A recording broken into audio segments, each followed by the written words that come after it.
Assalamualaikum warahmatullahi wabarakatuh. Video ini insya Allah akan menjadi video yang mungkin challenging, tapi topiknya cukup istimewa ya bagi Miss Lina. Miss Lina lupa Miss Lina sudah pernah bahas ini sebelumnya atau belum ya. Tapi topik video ini adalah tentang proses memaafkan ya. Jadi pagi ini Miss Lina juga baru selesai tuh nulis blog ya, Carlina yulianti.blogspot.com ya, juga ada di IG @misslina.english. Nanti Miss Lina juga copy paste di description ya tulisan Miss Lina tentang makna. Mungkin Miss Lina juga akan bahas juga di sini ya. Nih, dalam upaya Miss Lina untuk memaafkan ya, itu untuk bisa memaafkan kayak Miss Lina itu perlu belajar dulu nih filosofi memaafkan. Mungkin kalau buat tesis atau skripsi kayak latar belakang gitu, kenapa harus memaafkan ya. Karena misalnya juga ya, misalnya jadi orang tua ya, misalnya anak tidak mau melakukan sesuatu, kita mesti kasih dulu nih why-nya nih, kenapa kamu perlu melakukan itu. Nah, itu pendekatan itu bisa juga Miss Lina gunakan ya pada diri ya. Mungkin Miss Lina share sedikit. Jadi Miss Lina itu bercerai di tahun 2019 ya, dan baru bisa benar-benar memaafkan itu di tahun berapa ya, kayak baru-baru ini gitu, baru-baru ini ya. Kayak alhamdulillah kayak tahun 2024 itu kayak lebih plong gitu ya, lebih bisa menerima ya. Karena mungkin kalau kamu yang sudah mengalami proses perceraian gitu ya, mungkin perceraiannya dengan KDRT ya, baik fisik atau verbal, misalnya KDRT verbal ya, itu ngerasa PR-nya banyak gitu ya. Mulai misalnya juga share juga di video sebelumnya, kayak mulai dari shame gitu, misalnya shame menyandang status sebagai janda gitu kan, single mom gitu. Padahal kalau misalnya mikir-mikir kan what's wrong with that gitu kan, tuh kayak stigma masyarakat juga ya. Kalau misalnya perempuannya udah divorce gitu tapi dia tetap baik kan, menurut Miss Lina ya, maksudnya dia nggak macem-macem juga ya, apa yang salah dengan itu ya, sampai dia dipertemukan dengan suami yang berikutnya ya. Semoga sampai yang terakhir gitu. Jadi cuma nikahnya dua kali saja cukup, insya Allah, doakan. Oke.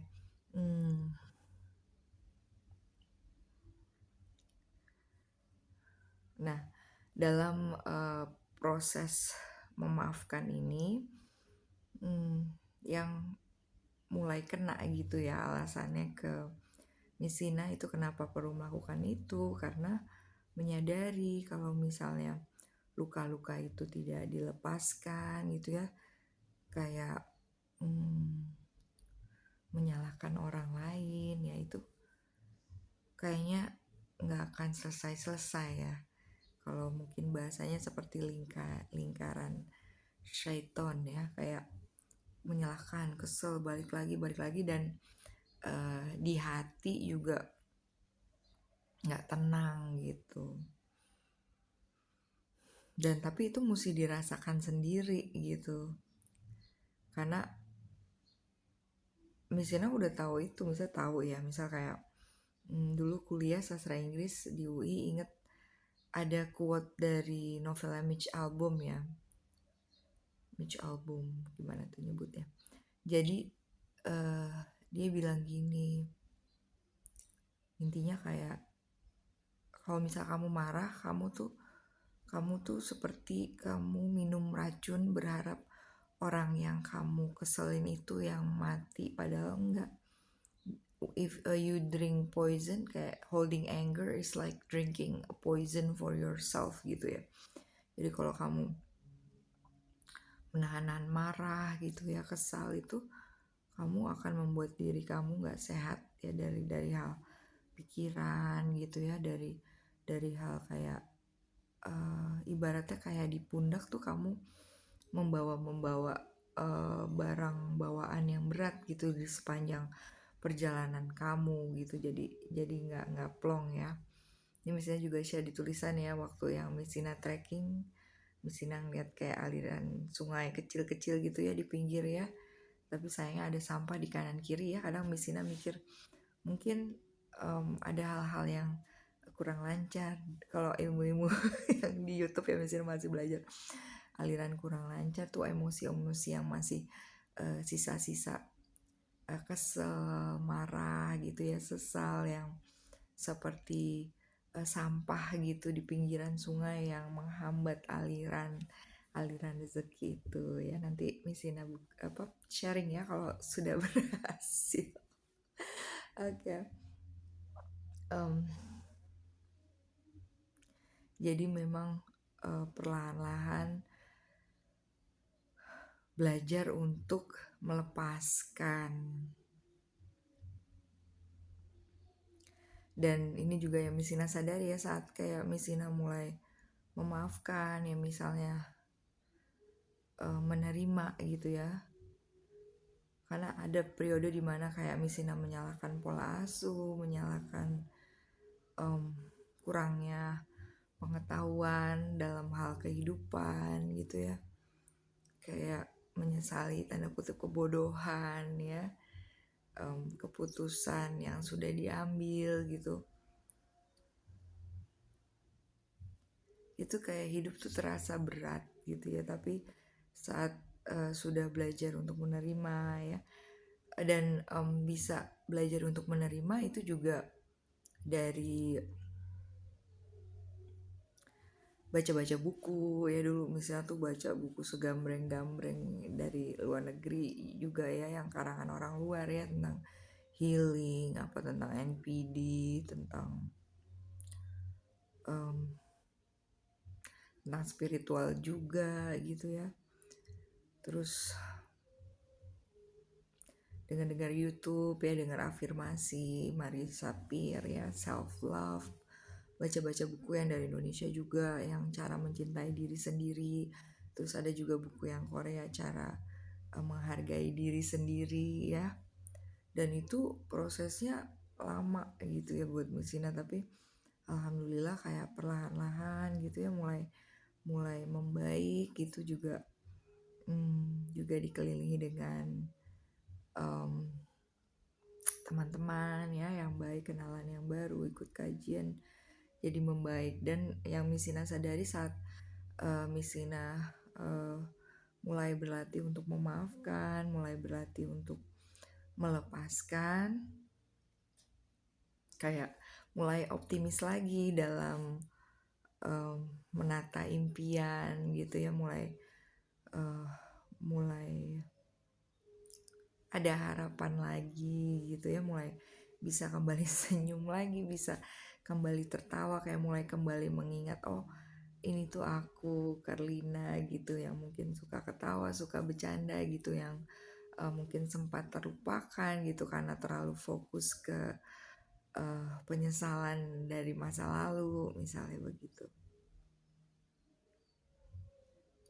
Dan penting juga itu untuk belajar agama Islam ya, ikut-ikut kajian, ketemu orang hebat tuh jadi termotivasi juga, kumpul dengan teman-teman yang mana juga diri ini bisa melihat kan perjuangan mereka masing-masing, tapi bagaimana mereka berusaha, dan juga dengan bersumber dari kekuatan dari Allah, jadi optimis gitu dalam menghadapi kehidupan.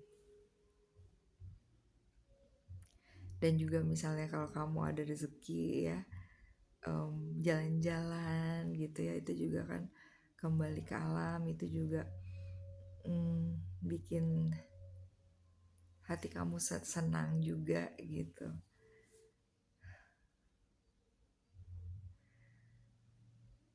Dan insya Allah nantinya kamu bisa gitu belajar untuk berlatih untuk memaafkan ya. Tapi yang Miss Lina sadari, memaafkan tuh untuk diri sendiri ya, dan itu juga sesuai dengan ayatnya Allah kan, kayak kalau kamu berbuat baik itu kebaikan itu untuk diri kamu gitu, bukan buat orang lain. Bukan kayak mikirnya, bukan kayak kalau aku maafin dia enak di dia dong gitu, enggak. Kayak aku memaafkan karena ini untuk kebaikan aku.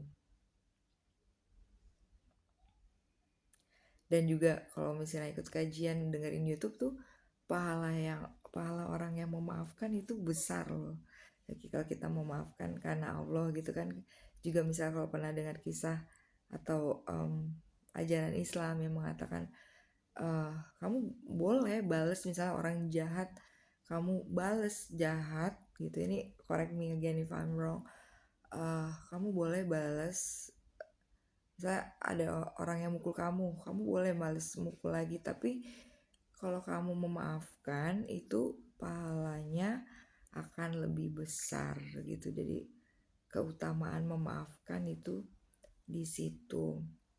Ini juga Misina lagi suka dengerin ya, juga karena ada teman jadi share link lagi. Dulu Misina suka banget. Jadi misal kalau kamu mau belajar itu ada di YouTube Ngaji Roso, mungkin Misina juga nanti link di bawah.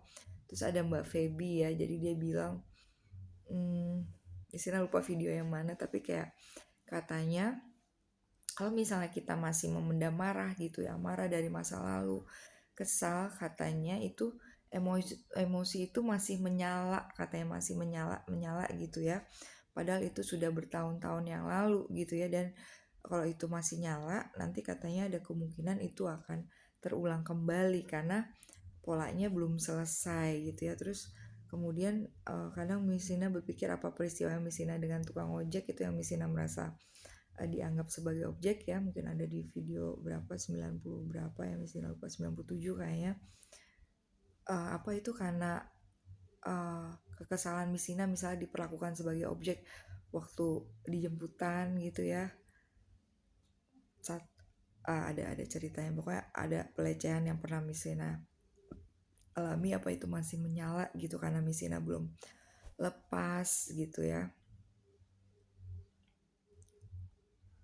Misina juga masih belajar ya tentang hal ini ya.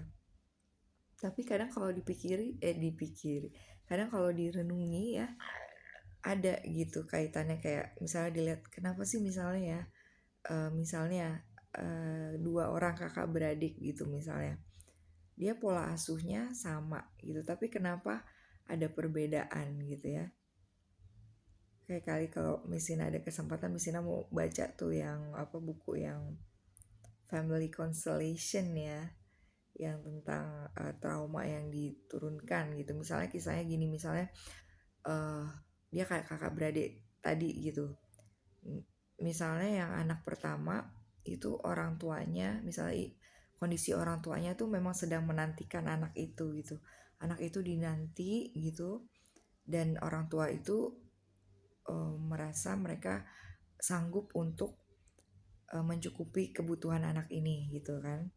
Nah, nanti the brain rewiring gitu ya, itu beda karena misalnya saat ibu itu hamil, ibu itu happy mengharapkan anak ini ya, dan kan katanya kondisi emosi ibu saat hamil itu akan direkam oleh anak ya sejak dari janin. Nanti akan berbeda kalau misalnya saat kondisi anak kedua ini, misalnya sebenarnya orang tua itu hanya ingin satu anak gitu, tapi ini kayak anak ini tanda kutip jadi bonus gitu ya. Terus orang tua itu, ibu itu saat hamil merasa cemas gitu. Saat hamil merasa cemas, merasa aku sanggup nggak ya, maksudnya dengan suami sanggup nggak nih ekonominya nih nambah satu anak lagi. Padahal mereka merasa dengan logika manusianya ya, misalnya mereka ya misalnya nggak mau bilang kurang beriman ya, karena memang untuk bisa tahap di berserah diri itu memang perlu keyakinan gitu ya, misalnya juga masih belajar. Nah, saat misalnya bayi itu dalam kandungan ibunya, ibu itu merasa cemas gitu ya, itu nanti akan berbeda hasilnya dengan anak itu saat dia besar. Anak yang pertama dia akan merasa harga dirinya lebih baik, dia merasa oh aku anak yang dinantikan oleh orang tua, sedangkan anak yang kedua itu akan merasa dia akan memiliki PR dengan pola tentang keuangan gitu, kayak mungkin dia akan cemas dalam hal uang gitu. Dia juga mesti belajar tentang membangun kebiasaan yang baik dalam mengelola uang gitu ya. Dan tahu apa, anak itu Miss Lina, anak yang kedua, nggak ada yang anak yang ketiga ya. Ini tapi tebak-tebakan Miss Lina aja, bukan tebak-tebakannya dari hal dari sepintas-pintas cerita dari orang tua ya. Tapi itu masih PR-nya Miss Lina ya, dalam hal keuangan, jodoh. Tapi nggak apa-apa ya, di channel ini kan Miss Lina juga sharing karena memang saling belajar ya. Doain juga kayak suatu saat kayak misalnya ada bintang tamu gitu, kalau ada yang mau jadi bintang tamu jadi kayak diskusi, bukan kayak misalnya monolog, karena kadang-kadang mikir monolog gitu ntar lama-lama orang bosen gitu ya. Makanya nanti kalau yang mau saling ngobrol, Misina juga mau challenge diri Misina di tahun 2025 mau buat video yang saling ngobrol ya, doakan, tapi dipikirkan apa topiknya ya. Tapi kadang Misina sharing gini tuh kayak lebih melepas malu gitu, dan kadangnya kalau misalnya sharing gitu ya, kalau tim Misina tipenya kayak malah jadi lebih semangat lagi ya. Oke, nah kembali tentang memaafkan tadi itu kayak nih, kalau pendekatan bagi Misina ya, bagaimana bisa kayak memaafkan orang tua. Misalnya kamu dapat pola asuh yang keras ya, Misina termasuk yang keras dari bapak karena bapak itu juga tentara ya. Nah, tapi makin kesini makin usia bertambah gitu ya, makin menyadari gitu sebenarnya, makin bisa merasakan orang tua mana sih yang gak sayang sama anaknya. Terus kayak misalnya kayak coba menyadarkan diri, hello kamu disekolahin gitu, dibiayain dari kecil sampai besar, kamu gak ditelantarkan, orang tua kamu tuh sayang sama kamu, cuman mungkin love language-nya berbeda gitu ya. Dan untuk bisa memahami kenapa mereka seperti itu juga pahami juga mereka dulu pola asuhnya seperti apa, kan zaman dulu kan lebih keras lagi gitu ya. Dan saat kamu berdamai gitu dengan semuanya, itu akan buat hati kamu lebih enteng ya. Mungkin misalnya belum sampai benar-benar tahap itu gitu, misalnya masih suka konflik, nggak apa-apa gitu, dilalui prosesnya tapi dengan hati yang lebih lapang gitu. Ingat jasa orang tua ya. Dan juga kalau misalnya misalnya suka dengar kayak kalau Superman kan dia punya kelemahannya kan Krypton ya. Nah, misalnya pernah dengar kalau kadang tuh orang tuh titik kelemahannya tuh itu Krypton dari orang tua, dari keluarga terdekat ya kan, katanya yang bisa lebih menyakiti kita tuh orang-orang terdekat gitu ya. Kayak misalnya mungkin orang tua bicara apa, kamu nganggapnya sebagai kritikan gitu ya. Nah, tinggal balik lagi yang Misina lagi coba terapkan ya, karena Kang Abu Marlo bilang di kajiannya Misina ikuti ya di Masjid Jami waktu itu bulan Desember, beliau bilang, beliau nanya gini, orang lain tuh bisa gak sih menyakiti hati kita gitu. Dan ternyata jawabannya kalau kata Kang Abu Marlo ya, tapi kalau dipikir-pikir benar juga, nggak bisa, orang lain tuh nggak bisa menyakiti kita yang kasih izin. Lewat apa? Lewat makna yang kita berikan dari perbuatan orang itu, dan itu mesti dirasa-rasakan sendiri gitu. Kayak misalnya nih ya, mungkin misalnya share aja kayak jadi anak tuh kan jualan komik ya di karusel tuh akunnya Miss Lina ya, komik bekas kan, emang dia komiknya banyak gitu ya, emang kerjaannya beli komik. Dan biasanya suka encourage gitu ya, kalau terlalu banyak tuh nanti kan ditanya di akhirat ya, maksudnya yang udah nggak perlu-perlu boleh dijual. Nah sebenarnya sebagai orang tua misalnya juga bangga gitu anak bisa jual. Nah tapi kayak dapet satu penanya terus kayak panjang gitu ya, terus misalnya nggak ngerti tentang resi, terus kayak dia mengatakan sesuatu gitu kayak pokoknya gitu-gitu deh. Nah terus misalnya coba netral lah, akhirnya misalnya coba terangin, misalnya emang nggak paham gitu kalau tentang pengiriman tentang resi gimana. Terus akhirnya dia jelaskan kalau tentang resi itu dia yang order, tinggal ditulis gitu di paketnya. Nah misalnya baru bilang, oh kalau dijelasin gitu saya jadi paham, oke udah gitu udah.